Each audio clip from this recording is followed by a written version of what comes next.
Cheers. What's up? Welcome Week back. 2. This is farther than I thought we'd make it. Week 2. It's official. I felt like getting the first one out was a little bit of a challenge. Update, I have watched some of the Olympics, and it has been great. Have you? I watched a little bit of the skateboarding, and then I saw Taekwondo highlights. I was watching surfing this morning, and I was way too hyped. And then I watched some, I think I watched Kimite as well. I was very excited. Okay, that's cool. All right, So do you want to get drinking? I am drinking Tennessee whiskey honey. Okay. How about you? I have 4 Roses, single barrel bourbon. It's delicious. Would recommend. All right. Yes. Awesome. This week, what's up? 4th of July special. Just a couple weeks late, but that's okay. But we're there. We're going to do the hot dog eating competition. And all of Major League eating, but mainly focused on the hot dog eating competition. So we watched the good, the bad, and the hungry as a little 30 for 30 prep for this. And then we did a little bit of research afterward to see what we could find out about what kind of went down. Yeah, and the world of competitive eating is way more serious than I thought it was. Oh, yeah. I mean, I knew that guys were eating an absurd amount of hot dogs, but I did not know how much of a lifestyle this was and how literally these guys are devoting their life to this stuff. So while we're talking about just absurd amounts of hot dogs, so the world record is 75. That was set this year by Joey Chestnut. Wow. And just as a comparison, that would be 16 pounds of hot dog. Oh, crap. And that's in a 10-minute span. That's the competition. Yeah. And there's really the only other real major rule is you can't puke during the competition or you're disqualified. And they have 6 cups of water they're allowed to have now. Yep. And that's basically just for washing things down, and they dip the bread into them. Yeah. The contest is hot dog and bun. It's Nathan's hot dog eating contest where you win the golden mustard belt. I thought that was hilarious. Yeah, the guy just made up some total nonsense story about the legend of the belt. It started in 1972, and then they said about 4,000 fans show up, and there are about 2 million viewers. Wow. Yeah, it's in Coney Island, New York. Yep.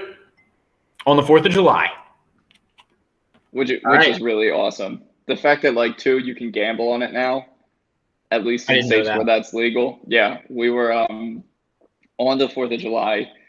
We were in New Jersey, and one of the guys we were with was just placing bets online all day. I love that. Everybody knew Joey Chestnut was going to win, but it was plus or minus 74 hot dogs he was going to eat or whatever, Yeah. And there's all kinds of other bets too, is anybody going to puke up there or whatever? But that, I feel this just adds to the whole atmosphere. Yeah. Do you have your notes ready? We can start from the beginning of the documentary and just sort of work our way. Yeah, man.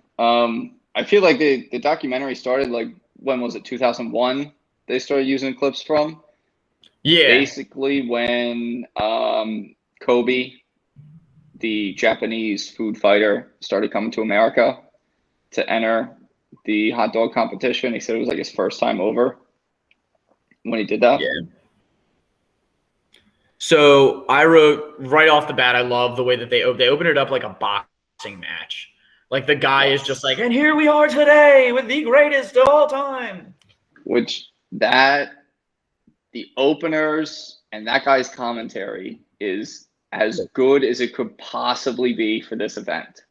I love that his whole outfit. He's wearing what do you call those things? It's one of those straw round tan hats, Mm-hmm. And he's got a blazer on type thing, very 4th of July USA type outfit. and then he's just screaming in the mic the whole time. Yeah. And he's so hyped up about it. One of my first notes is that I was like, you win $10,000 if you eat that, which I think, and you're declared the world champ. Yes, which I thought 10,000 was a little low. I mean, I did, like, these guys are trying to make a living off of this stuff. It's like, how many times you got to tough this out per year to make it work, you know? Yeah. Or only first place is making a livable salary. So when they first showed Kobayashi, my first thought was he has gross teeth. Yeah. That was my first note. I was like, Kobayashi, gross teeth. But he also had crazy hairstyles throughout. The entire thing, his hair just changed every single time. Yeah. The thing that I really thought was cool is that the announcer dude pretty much invited Kobayashi. Kobayashi just absolutely was crushing it. And then he tried making it like a patriotism thing. And he was like, America versus Japan. Can we create an eater that can beat Kobayashi on the 4th of July? Which I understand the guy. Like, I get where he's coming from. And this is the chairman of Major League Eating, who also is the announcer and basically head referee type person of the hot dog eating contest every year. But his before this, he was all a PR guy. So the guy gets it. Like, he's 100% just, the media is everything. If we can get this hyped up in the media, this is going to last. This will be a real thing. So he's looking for the story the whole time. And then it's just invite somebody over from Japan. Like, they already do this kind of stuff. Yeah, Japan did it first. They were just doing it. And Kobayashi was known as this guy that just really could eat. Yeah. And then I loved when Kobayashi got over and he was like, they wouldn't even interview me before I ate the hot dogs at the competition.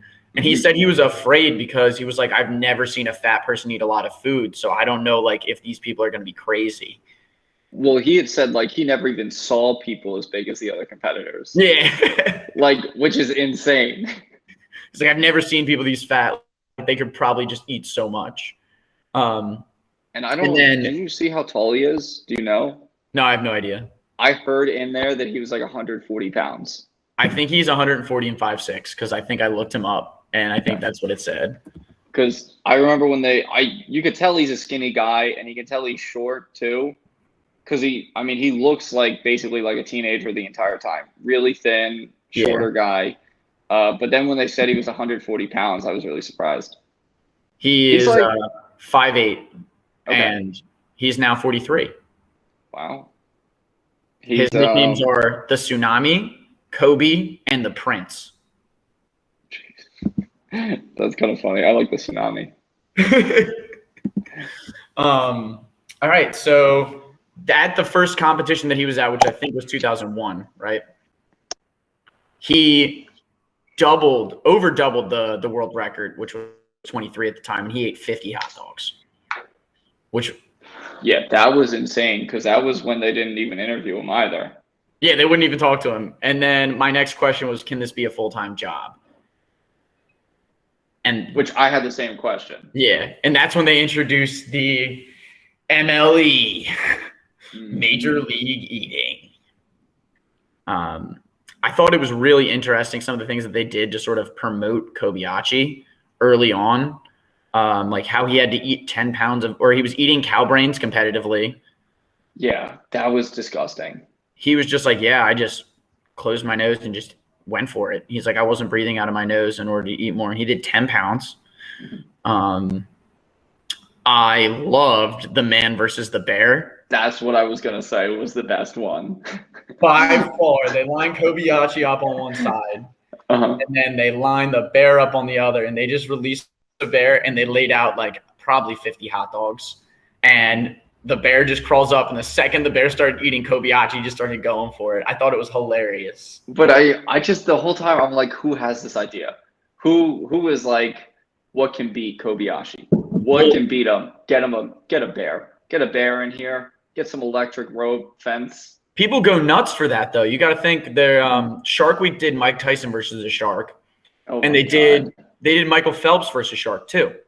Really? Okay. Yeah, that was a couple years back, but they were like, "Can America's best athlete beat a shark?" It was really cool.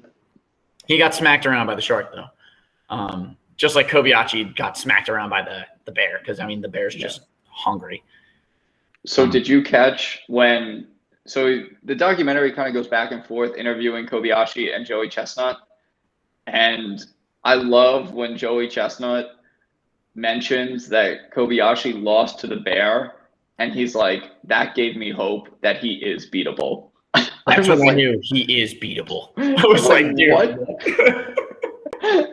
That's what gives you hope, not like maybe like his performance suffers a little bit, but he was like, I just needed something human or animal to beat him. Once I knew he was beatable, he was no longer a god.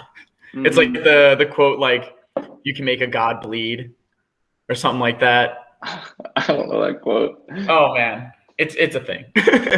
Okay. It's actually a really cool thing that they do in the Avengers. It's I'm gonna go Marvel movie real quick. That's fine. In one of the earlier movies, it says if you can make a god bleed, people will cease to believe in them. And then in Endgame, I think it might be the one before Endgame, they're fighting Thanos, and they punch Thanos in the face, and he starts to bleed. And I was just like, oh, this was a callback to like Iron Man 2 when they're like, if you can make a god bleed. Sorry for the little rant, but I just thought it's the same kind of concept where they're like, if you can prove that he can be beaten, like it'll just give other people hope. Yeah, I mean, this has got to be such a mental sport. Like how nobody I don't understand the strength aspect. I do understand it though a little bit more now, but there's also the genetic aspect of like you got a stomach that's this big and he's got a stomach this big. And I know that they stretch out their stomachs for this. But yeah, I Googled that. They actually drink gallons of milk or water to prepare. And that's like, it's to like stretch it out. And that's like weeks before. Okay. That makes sense. I thought they were just like overeating constantly to stretch it out. No, yeah, that seemed to be Joey Chestnut's way of doing things. That's the vibe that I got from him. Okay, so that's actually like kind of where we're headed next. Joey Chestnut first appeared in the asparagus eating competition. Did you pick that up? That was like his first thing from his hometown. And then I love how they quoted, they were like, he's the American hope. Like after he got like third, they were like, this guy's America's hope for victory. The MLE just like ate it up. That like there was an American guy on there that was like their prayers were answered when Joey Chestnut showed up. And he was like top 3 in his first hot dog eating contest too, right? Yeah. Well, Joey, how did you get this way? Well, I used to eat pizzas with my pop. That was great. But like that's an insane amount. So backstory, they go in and they interview their parents too throughout the documentary. And both of them had said that their sons, Kobe and Joey, like had serious appetites. Like Joey Chestnut and his dad would go home from whatever, like some kind of sport practice or something in high school or whatever, and they would each eat an entire large pizza on the way home and then eat dinner. It's like that's insane. That was their tradition. And then the mom was like, and they used to guard their food from their father. Mm-hmm. But definitely like genetically built for that a little bit, which you can argue too in any sport. Like you gotta have some type of gifted natural talent, you know? So the way that Joey Chestnut was describing Kobayashi during this point made me so uncomfortable, because right after they're talking about his backstory, he's like, like the way Kobayashi eats is like an art. And I was like, is this dude like in love with him? Like it was weird. And then they actually broke down how Kobayashi trained, which I thought was really, really interesting. And I think it speaks to the different cultures in America versus Japan. Yeah, because Joey was basically like, as much food as I can possibly eat, as often as I can do it. That's the way we're doing this shit. Joey was just playing the competition, like the audio from the competition, and just re-competing with himself as training. Like, all right, I cooked up like 85 hot dogs with my mom and my brother, and then I just started eating them as much as I could. And his brother, I don't know if you picked up on it, his brother was like chugging a beer and being like, "You got it, Joe. Like, you got it, man. Don't give up. You got this."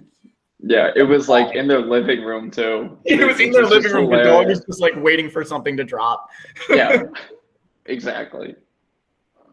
But Kobayashi, you want to break down his routine?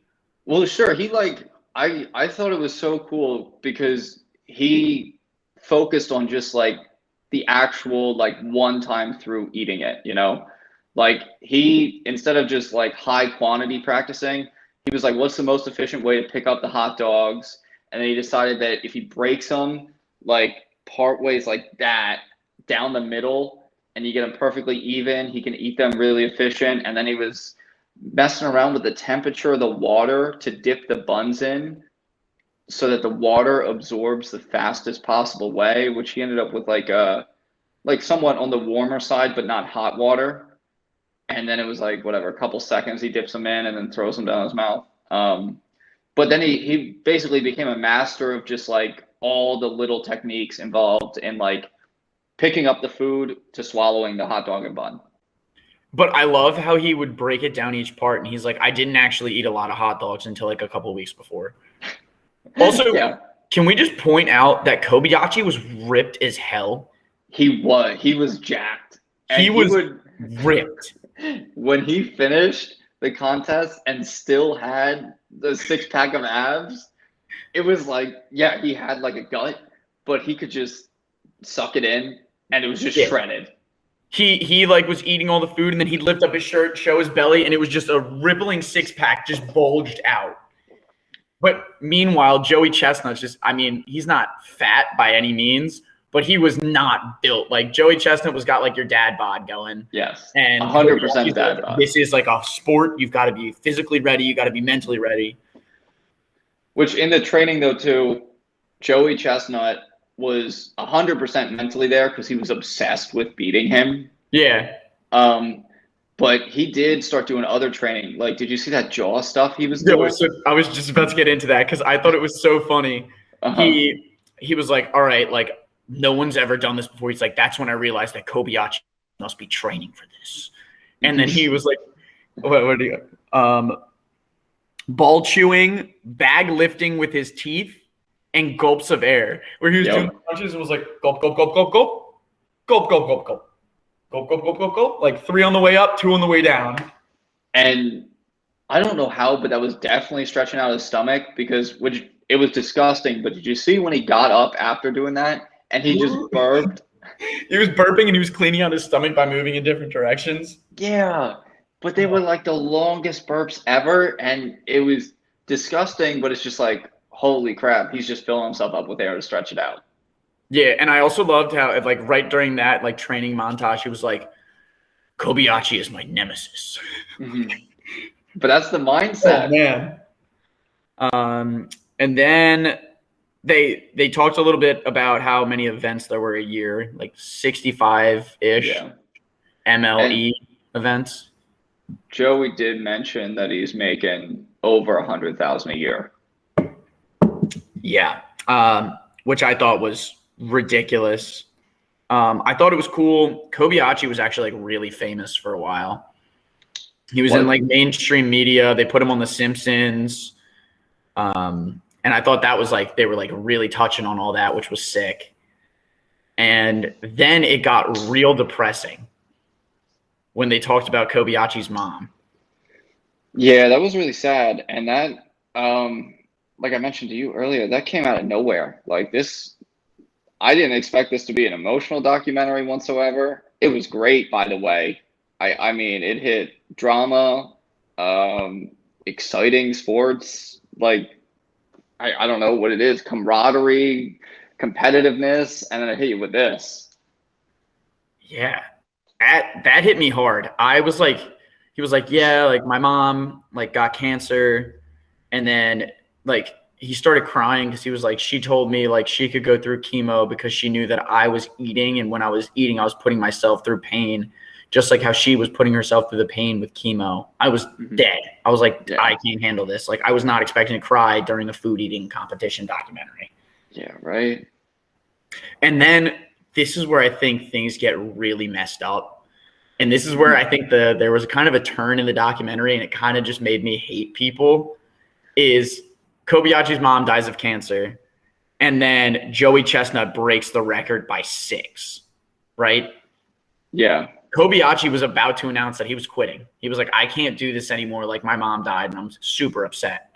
Yeah. And then Joey Chestnut breaks the record, and he goes, my mom wouldn't want me to quit, so I need to prove that I'm worth it. Like, he ends up training super hard and gets a jaw injury called jaw arthritis. That was, again, clever by the marketing guy. But I don't know if you noticed, I thought Joey was kind of rude about it. He was like, oh, yeah, of course he gets an injury, like, right after I break the record. I was like, bro, his mom died. Like, relax. It was a little rude. I see both sides. At the end, I think it's messed up. But I also don't think Joey saw Kobayashi's side of things, because from Joey's perspective, which I couldn't believe that they weren't friends. Oh, I get that Joey hated him. So, like, it makes sense that they're not friends. But, like, that many years of competition against each other, it's like, you don't even say hi. You don't like, they talk. Competed together for, like, 5 years. A long-ass time. And like you said, like, 65-ish events a year. Like, they saw each other constantly. Yes, that's more than once a week. Yeah. Like, how are these guys not friends? Even, like, friendly acquaintances, you know? I feel like I would know, like, if my competitive enemy's mom died. I feel like that would come out. Yeah, you would know. Because you would know that she was sick or whatever. But and I don't want to stand up for him too much, because I think it was messed up in the end, and he shouldn't have been like that. But he did, like, say the timing of it, because it would make me suspicious too, where he breaks the record, and then, like, a week or two before the actual hot dog eating contest is when Kobayashi says that he's resigning. So it wasn't, like, right when he had the injury. It was, like, a week before the contest would have been. But this was 2007. Once Kobayashi saw that the guy, like, he broke his record, he was pissed, and he's like, I'm going to win for my mom. And I was like, damn. Again, hitting me in the feels. Like, he was like, I'm going to win for my mom because I love her. The most ideal PR situation ever for the MLE. Oh, yeah. Like if they got wind, I don't know if they did get wind of that, but if they knew that, and they knew, I mean, obviously they knew that Joey Chestnut just broke the record, but, like, you find out that Kobayashi's mom is dead and he's coming back to do it for his mom. It's just, emotions are high going into the competition. Going into the Super Bowl of food eating. Yes. Perfect storm for great TV drama. Perfect storm. Okay, and then I love how he had to go to a doctor, and the doctor was like, yo, you can eat, but you're going to have to open your jaw a new way. Yeah, that was insane. I don't think that, like, was long-term either, though. I think that was, like, a short-term thing, because I don't remember them mentioning it, like, later on. No. Yeah. Like, they mentioned it then, and they showed the bad performance where he had to swallow the food whole. They mentioned it during the turkey bowl. Yeah. Yeah. So he was having, like, he had to, like, open it sideways, which I can't picture how he would do that. But whatever, he was having, like, too much problems chewing at the turkey bowl. And he basically just ended up swallowing, like, mouthfuls of food whole. Because he wanted his fans to know that he'd never quit. I was like, oh, Kobayashi. That's such, like, a Japanese thing, too. Like, oh, really? Like, I just feel like the whole society has, like, such an amazing work ethic, where it's just like, if I'm going to lose, I'm not giving up. Like, I'm going down with a fight, even though it's not much of a fight. It's whatever I got left. Yeah, and that's when this is when I really started to feel like, you know, maybe the MLE is just terrible. Because they were all like, oh, look at him, he can't even eat. They're, like, bullying him. And during the 2007 competition, he actually ate his own vomit. And during that time, so Joey Chestnut won with 66. I believe the record that he set was 59. So they something like that. So they together, they, like, when they were eating next to each other, they were really raising the bar for each other. But I just thought it was so messed up because when he was walking off, like people were like screaming like slurs at him. And they were booing him off the stage. And he was like, what happened to America? I used to be an idol here. Like people loved me and now people are booing me off the stage. And he didn't understand American culture. So he said he was like super upset. Yeah, I mean, even if you understand it, that's really sad. Yeah. And then the same kind of thing happened at the Turkey Bowl. Like he was like, I'm just going to try and eat. And they were like, yeah, look at him. Like he can't even finish. Like, oh, this is so embarrassing. And he was like, I'm trying to do what I can. Yeah. So that was dark. I felt really bad for him. My next one was Kobe has a trash contract. Yeah, and so Kobayashi ends up leaving the MLE, and Joey Chestnut remains in it. And what they, at least what I caught on that they were saying specifically is, in all their contracts they could only compete in MLE sponsored events, but Kobayashi being in Japan, which it did say that he lived in America for a while, but he also had family in Japan, so he's definitely back there. He wanted to host his own food eating competitions in Japan, and they wouldn't let him do it. Yeah. So, and he tried fighting it and everything, and eventually he said that it's not worth it. This is when you saw a turn in the marketing guy, the guy that we loved in the beginning. Yes. This is when he was like, well, yeah, I told him he could eat wherever he wanted, but the MLE only hosts Nathan's. Like, I'm not going to let someone that's outside the MLE come to Nathan's hot dog eating contest. And I was like, ooh, not a good look, dude. That's when I started to be like, I don't know if I like this guy. Because you start to see that he's basically just, you get the vibe very quickly that he's using every single person as like kind of a joke for money. Yep. He's using people for money any way that he can.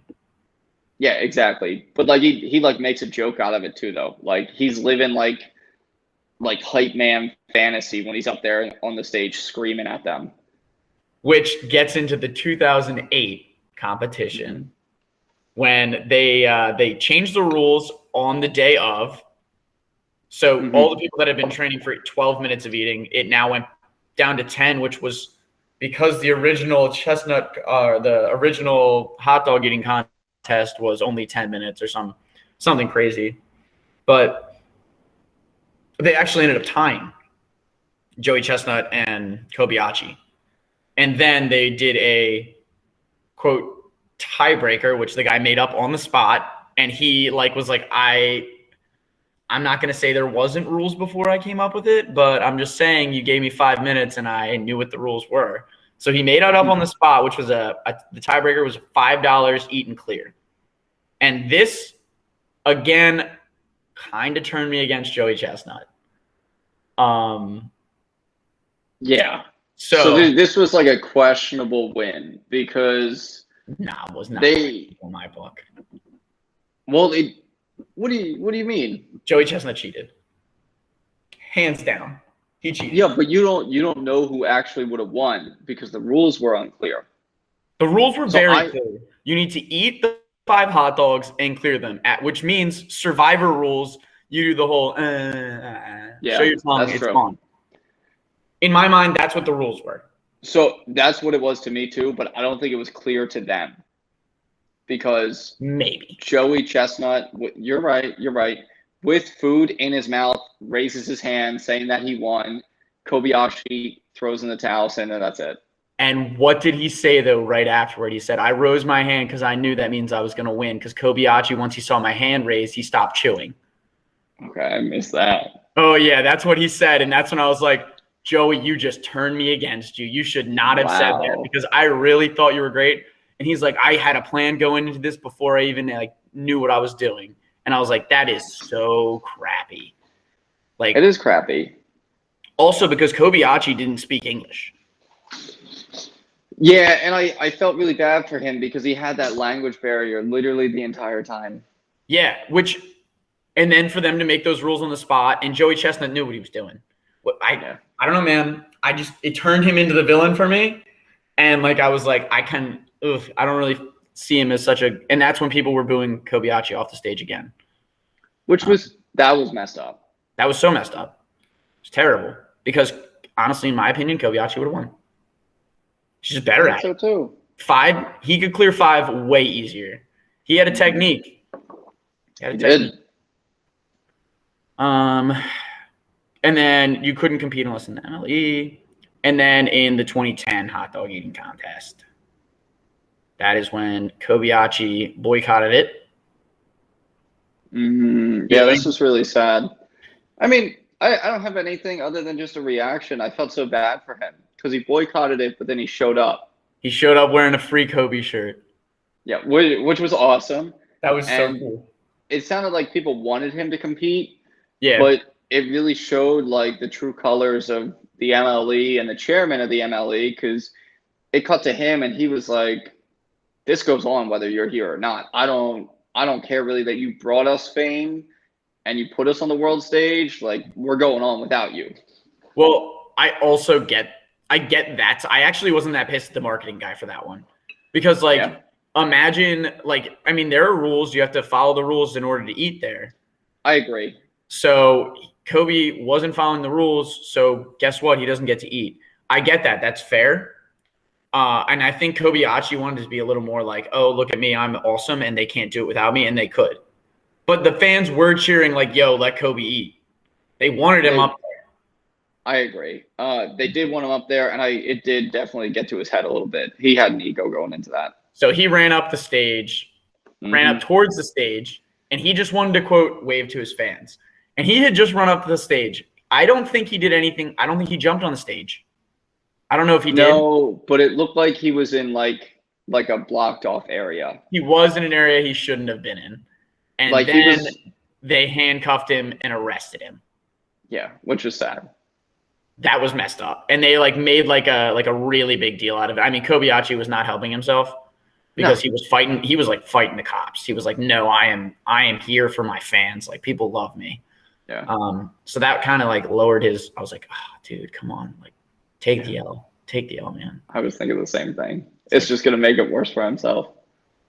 Then he went home to Japan, and we found out that even though his dad said he was disappointed in him in the beginning, he actually loved him the whole time. Yep. Kobayashi's dad had been saving photos, saving interviews, saving videos. A little bit of tear going down. It's beautiful. Big fan of that for Kobe. Yeah. 2018, Joey realized Kobe helped him. And then my last note is the marketing dude was a dick. Yeah, he was a dick. At the end, he was really just like, yeah, like, I don't know. That guy had a problem. Like, he had an ego. That's how he ended it. He was like, yeah, he helped us a little bit in the beginning, but now he's nothing to us. And I was like, dude, you realize he made the industry for you. He did. I mean, their whole PR thing, USA versus Japan, existed because of Kobayashi. And that, like, you kind of saw that response coming from that guy, because that guy is like mega ego. Yeah. So didn't catch me off guard at this point in the documentary either. Yeah, but that's when I just was like, this guy's a dick. Like, I don't know. Yeah. So I did a little bit more research on Kobayashi because I was not ready for it to be over. In 2011, Kobayashi on July 4th had his own competition. Oh my God. And broke the world record. Really? So and he beat Joey Chestnut in the amount of hot dogs that he had eaten in the 10-minute span. So he held the record at 69 back in 2011. And he even had 2 judges officially watch him. Oh my God. Good for him. So Kobayashi, even though they were like, you can't compete, he was like, I'm going to eat as many hot dogs as I can on the 4th of July and be a winner. So I was like, hell yeah, Kobayashi. And that was really all I had. Joey has won the most recent one as well. Yeah, I think he just knocks it out of the park with everyone. Like, I think it's no competition right now. He lost in 2015 to some guy named Matt Stone. But that was I know. Probably Matt some Stoney. Matt Stoney is a YouTuber, and I've watched his videos before, and he basically is just like, yeah, going to McDonald's, ordering 15 Big Macs, gonna eat it in 10 minutes. Like, that's his YouTube channel. Like, go to Chick-fil-A, order the entire menu, one of everything, eat it in less than 10 minutes. And that's what he does on YouTube. Kind of cool. When I discovered it, I was like, this is insane. I've never seen anybody do this. But then I just realized, like, yeah, he's just a MLE guy. Wait. One of the biggest, like kind of takeaways that I wish they spoke about more was how painful it looks while eating. Did you notice this? Okay, so I actually looked up a little bit on why they're all shaking. And Not it's apparently shaking, but like just their face is just in so much stress. Dude, it has to hurt to eat that quickly. There's no way it feels good. Yeah, that's but what jumping up and down and shaking is to help the food go down the intestines. Oh my God. Yeah, like I looked it up, and the reason why everybody goes like shaking around is they're trying to get it through, and like by jumping and shaking, it pushes it down your esophagus. Oh my God. Yeah, because I was reading it was on the Nathan's website, and I was like what? And they're like, the reason why people are doing this is because it's supposed to help the food go down quicker. I just thought it was just pain. Like I just thought they were like hunched over and like shaking, like this is killing my stomach right now. Part of the technique. Oh my God, it's a lifestyle. It is a lifestyle. Yeah, I could never do that. And I mean, we talked about maybe doing our own little competition just to compare, but I wouldn't make it far at all. I would definitely vomit. I tried competitively eating my chicken for lunch today. I just took a chicken breast and was like, didn't work. It didn't work. I ate like half of it, and I was like, I can't do this anymore. I feel full. It's not even probably a pound of chicken breast. Yeah. I mean, like, I guess what I'd also be curious to find out, though, is like long-term health issues. Like, I want to know what these dudes' stomachs are like in 50 years. Like when you're 60, 70 years old, like what is the deal? Like, yeah, well, I feel like there hasn't been that many competitive eaters yet. So like, I feel like we'll see the repercussions of ripping your stomach apart. Yeah. And then how many people are having heart attacks within the hour after eating 70 hot dogs? Yeah. Well, a lot of them, again, they said aren't in that bad of shape. I feel like it's only like a few people that are in like, I mean, Joey Chestnut has a dad bod, but he's not in bad shape. You saw him. He was working out often during it. Kobayashi's fit as hell. So I'm assuming a lot of the competitive eaters aren't actually out of shape. So I'm sure they can handle the food, and they're not going to get like heart attacks or anything. Yeah, I guess you probably have to train really hard, like fitness-wise. Because if you were overweight doing this, you probably wouldn't last long. You get out of breath. You get out of breath just eating. Couldn't last. Well, no, I mean like you would die early. Like you just die. I think like the FDA or somebody like that recommends at most 2 hot dogs per year in an average diet. Really? Like look up recommended how many hot dogs per year. Hot dogs. Because they're not good meat. It's disgusting.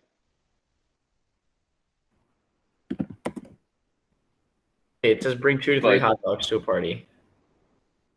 No, not to a party, but just like regular diet. So that's what I mean. Like 16 pounds of that. It hosts harmful bacteria, which can cause foodborne illnesses. Those guys are not living long. The FDA is like, this is from 2006. They were like, you should not consume hot dogs. Yeah. So, and then like, I'm thinking too, if I'm doing this, one, how uncomfortable you gotta be. Because I mean, I've had like, 4 or 5 slices of pizza in a sitting and then like French fries or something. And I basically just got to lay down. Like I'm not walking around. I'm not really going out that night. Like you're too full. You lay down, take a nap, whatever. But 16 pounds of hot dogs, like I show up to the event, 160 pounds. I leave 176. Imagine going to a nutritionist on Friday, competition Sunday, go back Monday for a weigh-in, you gain 16 pounds in 2 days. The pure volume, I think, is wild. And I thought it was interesting how in like the Japanese game shows, they would weigh the person before and after. But in America, they were measuring the number of hot dogs and the number of tacos and the number of pizzas. Like they were measuring it like that, which I thought was interesting because like personally, I think it would make more sense to weigh the person. Yeah, but then would you look at the weight, the pounds gained? Yeah, the pounds gained. Well, I guess Japanese people mostly have the same body type. They're all like shorter and height-wise and thin. But I mean, for like you or me at like 160 pounds, if we went up against somebody who was 300 pounds, it's much smaller of a margin if they gain 10 pounds versus us. Well, it wouldn't be based on margin, it'd be based on the poundage. So if I know, but that's where the problem is. Because if you do it based on pounds gained, we're gonna feel it so much more if you weigh less. Because the less you weigh, the larger percent change it's gonna be. Yeah, but look at Kobayashi. He's a skinny, small dude, and he was kicking ass at the first time he showed up to America, and they were all fat. So Kobayashi was a god. He was not. Did God bleed? Wait, what was he? The tsunami? Come on. The tsunami. Don't act like he was a regular human like you or I. So that's what I have to say to that. With enough training, it's possible. I don't know. I thought it was cool though. Definitely the craziest shit, cow brains that he ate and him versus the bear. That was my highlight. If I watched it again, I would watch the man versus bear if I could find that online. I think it'd be very funny. Yeah, that was probably the best, most entertaining part. Didn't see it coming at all. That's why too. You were just like, oh, so they do more than one of these a year, and oh, they have him eat against a bear. What the hell? That's all I got. You got any other notes that we might have missed? Well, I feel like, what do you think the future is of the MLE? Like, I don't know about you. I really don't pay much attention to food eating contests at all. I don't pay attention to sports, so the food eating competition is low on my list. I probably might, if I remember next year, and I'm not grilling on the 4th of July, I'd be like, let's see what Joey Chestnut's got going on. Well, that's what I mean. Like, how much longer does Joey Chestnut have in this? Well, he broke the world record this year. He got 75. So I thought maybe because Kobayashi left, he'd be slowing down, but this man is not slowing down. Question is, does he want to go out on top? I mean, he's won for like 7 straight years. I don't think Joey's one to retire like that, but he won from 2008 to 2015, and then from 2015, he lost in 2015, and then he won every year after that. So he's on like a 7 or 8 years of just winning. Wow. Yeah, I get that. He might want to retire, but at the same time, like, I'm just saying, like, what do they have other than him? Well, you already saw he's making his own mustard brand.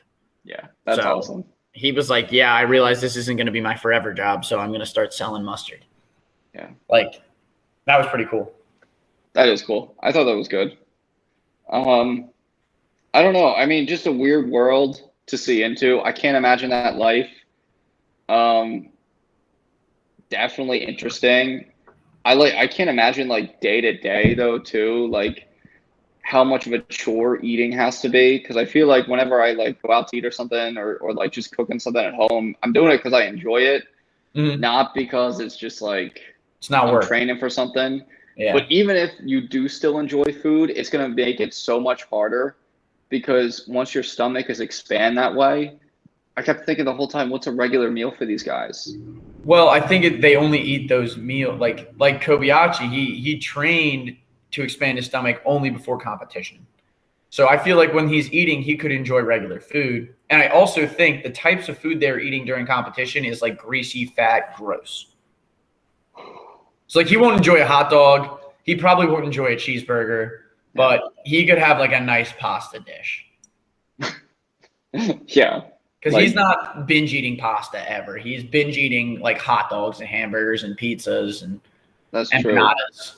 True. Well, I just kept thinking, like, I stop eating when I'm satisfied and full. Yeah. Like, how much harder it has to be to get full. And then with 65 competitions a year, if you want to make this a full-time job, you got to be expanded 24/7. I guess you're right. But I feel like you maybe don't compete in every competition. It's got to be like Definitely not. Like it's like track where we had like those like meets that you're just like like we enter them and like it's like a maintenance run. Like we're competing, but we're not trying to like go all out and win. Yeah, I got you. But I feel like you're doing it at least once a month. Yeah, you got to be doing it once a month. So I just think it would just be a really difficult life. Having that size stomach and that being your career, I wouldn't enjoy it. Thought it was crazy that he was like, I had to train my jaw. I had to do it. Yeah, that was nuts. But I don't know. We wrapping this one up? I think we're wrapping it up. I feel like that's what you should know about food eating. That is what you should know. Joey Chestnut, Kobayashi, MLE. That's it. Check out our YouTube page now. It's called What You Should Know. And we're working on putting up a second channel too, where we're going to break things out into clips. So you don't have to watch the entire thing at once if you don't want to. We're now on Spotify. And Apple Podcast, correct? I couldn't find it, but potentially. Colin was lying there. We both found it very easily on Apple and Spotify. Super easy to find on Apple and Spotify. No problem. And then our email again is the wysk podcast@gmail.com. Send us whatever. We already got our first email. Yeah, we did. It was great. We're coming. excited. So. All right, guys. Cheers. Talk again next week. Yep. Cheers. See you next week.